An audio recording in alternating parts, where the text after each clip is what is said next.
नमस्कार मित्रांनो, वहिनी हे काय, यातले सगळे कपडे तर खराबच आहेत, तुम्ही धुतले का नाहीत? मी आधी सांगितलं होतं ना की माझ्या घरची वॉशिंग मशीन खराब आहे। बॅग उघडून कपडे पाहताच आरती ओरडली। तिची बहिणी अंजली लगेच आली आणि म्हणाली, ताई आमची मशीन सुद्धा बंद पडली आहे। सासूबाईंनी तुम्हाला सांगितलं नाही का? हे ऐकताच आरतीचा पारा चढला आणि ती रागाने ओरडली, मशीन खराब होती तर कपडे हाताने धुवायचे होते ना, आता मी हे घाणेरडे कपडे सासरी कसे घेऊन जाऊ? मंजुलाताई अंजलीच्या सासूबाई रागाने म्हणाल्या, सुनबाई आरतीचं काम नाकारायचं धाडस तू कसं केलंस? पण त्यावर अंजलीने जे उत्तर दिलं ते ऐकून सर्वांनाच धक्का बसला। अंजलीने आपल्या सासूबाईंना असे काय उत्तर दिले हे जाणून घेण्यासाठी कथा शेवटपर्यंत नक्की ऐका आणि कथेला लाईक, शेअर आणि आमच्या चॅनलला सबस्क्राईब करायला विसरू नका। अंजली, तुझ्या नणंदेने हे 5 किलो आंबे पाठवले आहेत, त्याचं लोणचं घालायचं आहे, आजच चिरून टाक, नाहीतर ते पिकून जातील। हे ऐकून अंजली खूप चिडली, कारण तिच्या नणंदेचे हे नेहमीच होतं, कधी लोणचं तर कधी पापड करण्याचं काम ती अंजलीवर ढकलायची। एकदा तर आरती तिला म्हणाली होती की माझ्या घरी पाहुणे येणार आहेत, 100 पोळ्या करून दे ना। आरतीचं घर अंजलीच्या शहरातच होतं, फक्त 20 मिनिटाच्या अंतरावर, पण तरीही तिची आई दर आठवड्याला आरतीला बोलवायची। अगं मुली, तुला पाहून खूप दिवस झाले आहेत, तू सासरी सगळ्यांची सेवा करतेस ना, जरा इकडे येऊन आमच्याही सुनबाईला काही कामं शिकव, ही तर कामं झाल्यावर दरवाजा बंद करून झोपी जाते। अंजली अत्यंत समजूतदार आणि कष्टाळू होते। लोणचं असो, पापड असो, बड्या असोत किंवा शिवणकाम, तिला सगळं जमायचं, पण तिची नणंद आरती याचा खूप फायदा घेत होती। अंजली एका गावाकडच्या घरातून आलेली होती आणि तिच्या आईने तिला सगळी घरगुती कामं शिकवली होती। अंजलीने ही प्रेमाने ते सगळं आत्मसात केलं आणि ती एक आदर्श सून बनली। पण सासूबाई मंजुलाताई यांना मात्र तिच्या स्तुतीने खूप त्रास व्हायचा। लग्नानंतर जेव्हा अंजलीने पहिल्यांदा जेवण बनवलं तेव्हा आत्याबाई तोंड भरून कौतुक करत होत्या, मंजुला सुनबाई असावी तर अशी, कुठल्या जन्मीचे पुण्य केलेस ग तू? तेव्हा आत्याची सून मेघाई हसून अंजलीला म्हणाली, अंजली आई बरोबर म्हणत आहेत, तू तर घरातील सर्व कामे खूप छान करतेस, पण मी काय करू, मी फक्त अभ्यासातच राहिले, कधीतरी भाऊंना सोबत घरी ये, मला पण शिकव सगळं, मला पण माझ्या सासूबाईचं मन जिंकायचं आहे। आत्या म्हणाल्या, मेघा तू तर अगोदरच माझ्या मनात आहेस, पण घरकाम करणारी सून मला खूप आवडते। हे ऐकून मेघा हसली। अंजली मनात विचार करत होती, वा हे किती सुंदर सासू सुनेचं नातं आहे, मीही असंच माझ्या सासूबाईंना सोबत नातं बनवीन। तेवढ्यात मंजुलाताई म्हणाल्या, आजकालच्या सुना पण नोकरी करतात, त्यांनीच तर घर चालते, हे लोणचं पापड वड्या याने काही घर चालत नाही, उलट घर खर्च वाढतो। पाहुण्यांना मात्र आनंद होतं, कारण त्याच्या जिभेचं समाधान होतं। हे ऐकून आत्या नाराज झाल्या, कारण मंजुलाताईंनी सरळ नाही पण टोमणे मारले। पाहुणे गेल्यावर आरती अंजलीला म्हणाली, वहिनी तुमच्या हातचे पापड खूपच छान होते, माझ्या सासूबाई खूप खुश होतील, मी घेऊन जाते। मंजुलाताई म्हणाले, अगं सुनबाई बनवेल की, अजून तू घेऊन जा। अंजलीने हे आनंदाने पापड पॅक करून दिले। त्यानंतर आरती नेहमी काही ना काही अंजलीकडून बनवून घ्यायची। अंजली सुरुवातीला खुश होती, कारण आरती गोड बोलून काम करून घ्यायची। एक दिवस मात्र अंजलीने आरतीला मंजुलाताईंजवळ बोलताना ऐकलं, आई कुणी स्वतःहून मूर्ख बनत असेल तर आपण काय करू शकतो? वहिनी आल्यापासून लोणचं, पापड वड्या वगैरे मला बाजारातून आणाव्या लागतच नाहीत, त्यामुळेच माझ्या सासूबाई माझ्यावर खुश असतात। अंजलीला जर हे सगळं जमत नसतं तरी ती माझ्या काय उपयोगाची होती, नाहीतर अशा सुनेला कोण विचारतो? तेव्हा मंजुलाताईंनी पण पटकन बोलून टाकलं, अगं तुझं माहेर आहेच ना, हवं ते करून घ्यायचं, शेवटी ती नणंदेसाठी नाही करणार तर कुणासाठी करेल? राजेश ऑफिसला जातो, मग आम्ही दोघीच घरात असतो, मग दिवसभर राणीबाई फक्त आरामच करतात। हे ऐकून अंजलीला खूप राग आला, मी पण तर दिवसभर काम करून दमते आणि आईंना वाटतं की मी फक्त आराम करते। लोणचं पापड बनवणं म्हणजे काय सोपं काम आहे का? एवढ्या कडक उन्हात लोणचं वाळवावं लागतं आणि पापड तर उन्हात बसून माळत घालावे लागतात। जे पापड हे लोक 2 मिनिटात चव घेऊन संपवतात, ते तयार करून सुकवताना उन्हात किती काही मिनिटे तरी बसावे लागते आणि जिथे 5 मिनिटंही उन्हात बसणं कठीण होतं। असे असून सुद्धा मला मात्र भरपूर पापड तयार करायला सांगतात। त्या दिवशी अंजली ताप आल्याचा बहाणा करून अंथरुणावर पडून राहिली। तिला बघायचं होतं की तिची नणंद आणि सासू तिची किती काळजी घेतात। पण संध्याकाळी चहाची वेळ झाली तेव्हा सासूबाई येऊन म्हणाल्या, सुनबाई किती वेळ अशीच पडून राहणार आहेस? चहाची वेळ झाली आहे आणि अजूनही तू अंथरूण सोडत नाहीस. तेवढ्यात आरती आली आणि म्हणाली, आई तू बरोबरच आहेस, वहिनी खूप झोपते. हे ऐकताच अंजली पटकन उठून म्हणाली, आई मला ताप आलाय कारण मी इतका वेळ उन्हात पापड करत होते. जर ताईंनी मला थोडी मदत केली असती तर पापड लवकर झाले असते. उन्हात जास्त वेळ राहिल्यामुळे मला ताप भरला आहे. हे ऐकून मंजुला ताईंनी अंजलीला रागातच बोलायला सुरुवात केली. खोटं बोलायची काही गरज नाही. गावातल्या लोकांना आता उन्हाची अडचण होऊ लागली आहे का?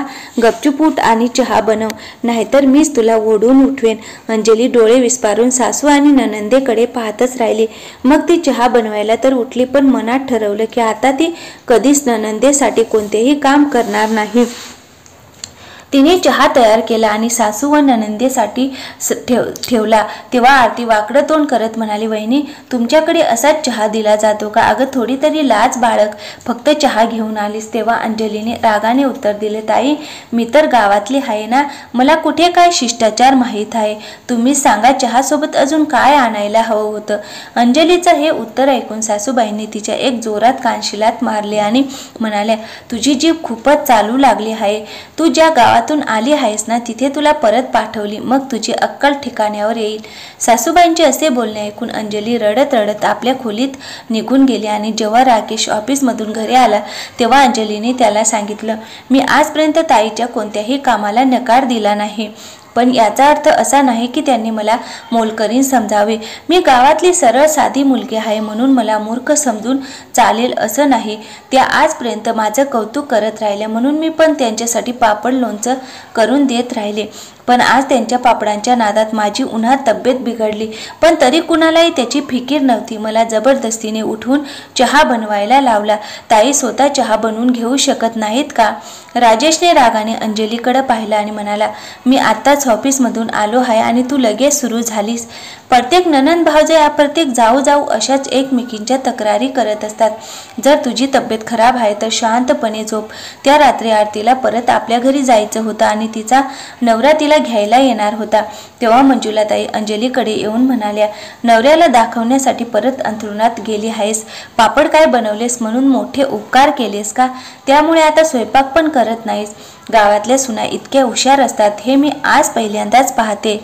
तेव्हा राजेशने अंथरुणात पडलेल्या अंजलीकडे पाहिले, पण तिचे डोळे बंद होते. मग सासूबाईंनी अंजलीचा हात ओढला आणि म्हणाल्या, हिला स्वतःहून उठायचं नाही तर मीच उठवते. जास्त नाटक करू नकोस, उठून स्वयंपाक कर. आम्ही कित्येक वेळा तापातही स्वयंपाक केला आहे. अंजली उठून बसली, पण तिची तब्येत खरंच बिघडलेली होती आणि डोळ्यातून अश्रू वाहत होते, कारण राजेश सुद्धा तिच्या बाजूने काही बोलत नव्हता.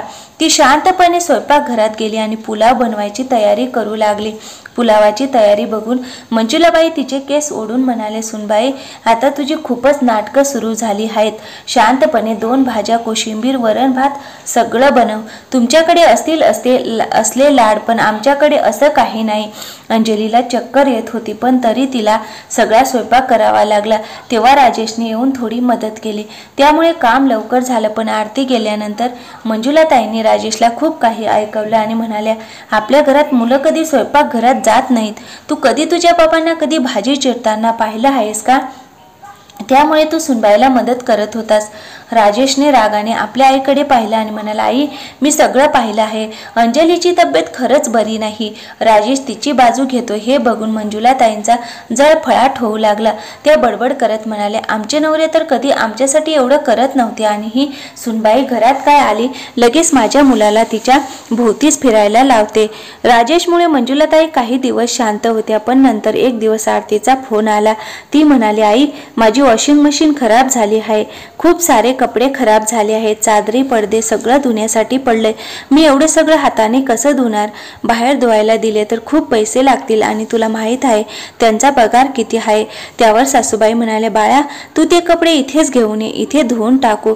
आरती हे ऐकताच खुश झाली आणि म्हणाले, आई ठीक आहे, मी उद्याच कपड्यांची बॅग घेऊन येते. दुसऱ्या दिवशी जेव्हा आरती कपड्यांची बॅग घेऊन आली तेव्हा अंजली राजेश सोबत मंदिरात गेलेली होती. आरतीने आपल्या आईला सांगितले, आई वहिनीला सांगून ठेव की कपडे धुवून झाल्यानंतर सुकले की इस्त्री करून ठेव, कारण तुझे जावई बापू इस्त्री न केलेले कपडे घालत नाहीत आणि जोपर्यंत चादर इस्त्री केले नसेल तोपर्यंत पलंगावर अंथरत नाहीत. मंजुलाबाई म्हणाले, आरती तू काळजी करू नको, सगळं होईल. शेवटी सुनबाई गावातली आहे ना, आणि मी पाहतेच ती नकार कसा देते. नकार दिला तर तिला माहेरी पाठवीन. जेव्हा अंजली मंदिरातून परत आली तेव्हा मंजुलाताई तिला म्हणाल्या, सुनबाई या दोन्ही बॅगा आरतीच्या कपड्यांच्या आहेत. तिची वॉशिंग मशीन खराब झाली आहे आणि धुण्यासाठी खूप कपडे आहेत. मी तिला सांगितले म्हणून तिने कपडे इथे आणले आहेत. तू हे कपडे धुवून टाक, ती रविवारी घेऊन जाईल. हे ऐकून अंजली रागाने सासूबाईकडे पाहत राहिली आणि तिने लगेच उत्तर दिलं, आई ही विचार करण्यासारखी गोष्ट आहे. इतके सगळे कपडे मी कसे धुवू? आणि आपली वॉशिंग मशीन पण खराब आहे. तुम्हाला आठवत नाही का? तुम्हीच तर सांगितलं होतं की काही दिवस कपडे हाताने धुवावे लागतील. मशीन आता ठीक होणार नाही, पण इतके सगळे कपडे मी हाताने कसे धुवू? मंजुलाताई पटकन म्हणाले, काय म्हणालीस तू? मी कसे धुवू? अरे तुला धुवावे लागतील आणि इस्त्री पण करावे लागेल. अंजलीला खूप राग आला आणि ती त्या रागातच आपल्या सासूबाईंवर ओरडून म्हणाली, आई मी सून आहे, मोलकरीण नाही. ताई आपल्या नणंदेचे एवढे काम करतात का? त्यामुळे त्या प्रत्येक आठवड्याला माझ्याकडे काहीतरी काम पाठवतात. आताच काही दिवसांपूर्वी मी लोणचं बनवलं होतं, नंतर पापड पण बनवले होते. जर त्यांना खूपच गरज होती तर त्यांनी इथे थांबायचं ना, आम्ही दोघींनी मिळून सर्व कपडे धुतले असते. पण ताईंना स्वतःला काहीच करायचं नसतं. त्यानंतर अंजली जाऊन आपल्या खोलीत बसली आणि राजेशला म्हणाली, तुम्ही ऐकलत ना तुमची आई काय म्हणत होती? जर ताईची वॉशिंग मशीन चालत नसेल तर काय प्रत्येक आठवड्याला कपडे धुण्यासाठी इथेच पाठवत राहतील का? राजेश हे ऐकून शांत राहिला. त्याला समजत नव्हते की आईला कसं समजावावे. तरी तो बाहेर गेला आणि आपल्या आईला म्हणाला, आई तू विचारपूर्वक का नाही ताईचं काम घेत? अरे पापड वडी लोणचं हे सगळं बाजारात पण मिळतं ना, मग अंजलीलाच का बनवायला लावत राहता? तीही थकतेस ना. पण आता ताईने तर अतिच केलं आहे. कपडे धुण्यासाठी पाठवले आणि वरून प्रेस करून ठेवायला पण सांगते आहे. आई तू सुद्धा तुझ्या सुनबाईवर थोडी दया दाखवायला हवीस ना. मंजुलाताई राजेश्वर जोरात ओरडल्या, तू तर बायकोचा गुलाम झाला आहेस. गपचूप निघून जा इथून आणि तुझ्या राणीला सांग की 3 दिवसात सगळे कपडे धुतले गेले पाहिजेत. राजेशात आत गेला पण त्याने अंजलीला काही सांगितलं नाही. पण अंजलीने त्याला स्पष्ट सांगितले, मी कपडे नाही धुणार. मी गावची आहे म्हणून मला साधी समजून सगळे मूर्ख बनवत आहेत. पण आता असं नाही होणार, कारण अशा प्रकारे माझाच अपमान होतोय आणि सगळेच माझा फायदा घेत आहेत. संध्याकाळी सासूबाई म्हणाल्या, राजेश मला उद्या गावी जायचं आहे. तुझ्या ताईच्या नातवाचं मुंडन आहे. नाही गेले तर त्यांना राग येईल, पण मी 2 दिवसांनी परत येईन. मला तिकडे फारसं मन लागत नाही आणि सुनबाईवर घर सोडून जाणं योग्य वाटत नाही. ही काहीतरी गडबड करून टाकेल. पण आरतीचे कपडे धुवून प्रेस करून नीट ठेव, नाहीतर ती फार रागावेल. तुझी एकुलती एक नणंद आहे, काही चूक होऊ देऊ नको. सासूबाई दुसऱ्या दिवशी सकाळी गावी निघून गेल्या आणि अंजली खूप खुश झाली. आता 2 दिवस तरी कोणी कपड्यांची मागणी करणार नव्हते. रविवारी दुपारी मंजुलाताई परत आल्या आणि आल्या आल्या झोपी गेल्या. संध्याकाळी 4 वाजता आरती आली आणि आपल्या आईसोबत गप्पा मारू लागली. अंजलीने तिच्यासमोर चहा नाश्ता ठेवला. नंतर आरती म्हणाली, वहिनी माझ्या कपड्यांच्या बॅग दे ना, तू कपडे धुतलेस ना. पण अंजलीने काहीच उत्तर दिले नाही. तिने दोन्ही बॅग आणून आरती समोर ठेवल्या. जसं आरतीने बॅग उघडली तसं ती जोरात ओरडली, वहिनी हे काय? सगळे कपडे तसेच घाणेरडे आहेत, तू धुतले नाहीस. मी सांगितलं होतं ना की माझी वॉशिंग मशीन खराब आहे. तेव्हा अंजली पुढे आली आणि म्हणाली, ताई आमची मशीन पण खराब आहे, त्यामुळे मी कपडे धुवू शकले नाही. आईने तुम्हाला सांगितलं नाही का?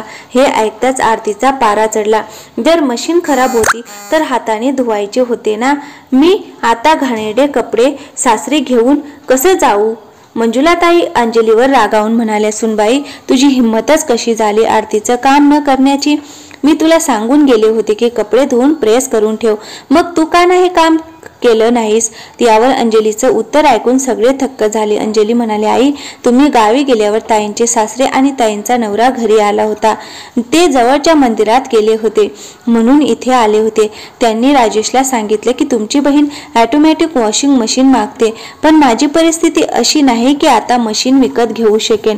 मी तिला थोडं थांबायला सांगितले पण ती ऐकतच नाहीये. तिने सगळे कपडे धुण्यासाठी धोप्याला दिली आहेत. आता तुम्ही सांगा, मी ह्या बॅगा त्यांना दाखवले असते तर ताईंची किती बदनामी झाली असते, पण मी काही बोलले नाही. का तर फक्त त्यांच्या इज्जतीसाठी. राजेश लगेच आपल्या बहिणीकडे पाहून म्हणाला, ताई तूच विचार कर, मला किती वाईट वाटलं जेव्हा भाऊजी हे सगळं सांगत होते.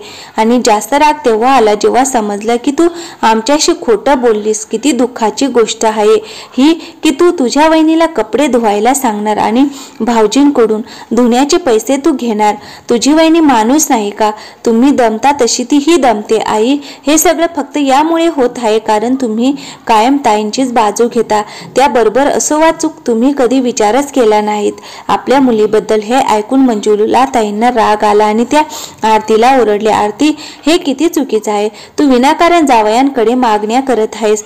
जशी चादर असेल तसेच पाय पसरायला हवेत. आरती रागाने म्हणाली, आई यांची आई पेन्शन घेते आणि ती सगळी पेन्शन आपल्या मुलीवर खर्च करते. मंजुला ताईंनी लगेच उत्तर दिले, बाळा पेन्शन तर मलाही मिळते आणि त्यातला बहुतांश भाग मी तुझ्यावर खर्च करते, पण माझ्या सुनेने कधी यावर तक्रार केली नाही. हे म्हणताच मंजुला ताईंनी अंजलीकडे पाहिलं. आज त्यांना जाणवलं की आरती आणि अंजलीमध्ये काय फरक आहे. जिच्यावर त्या नेहमी रागवायच्या ती अंजली किती स्वच्छ म्हणायची आहे, सगळ्यांचा चांगला विचार करणारी.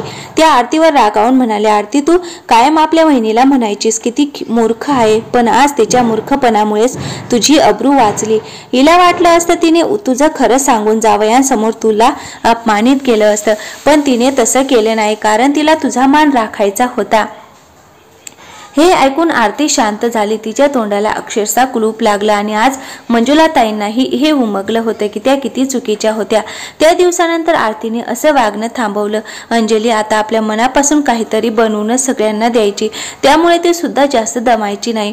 तर मित्रमैत्रिणींनो, अंजलीने आपल्या सासूबाईंना आणि नणंदेला दिलेले उत्तर योग्य होते का याविषयी आपले काय मत आहे ते आम्हाला कमेंट बॉक्समध्ये कमेंट करून नक्की कळवा आणि कथा कशी वाटली ते सुद्धा आम्हाला जरूर कळवा. आणि हो, आमच्या चॅनलला सबस्क्राईब करायला विसरू नका. थँक्यू, धन्यवाद.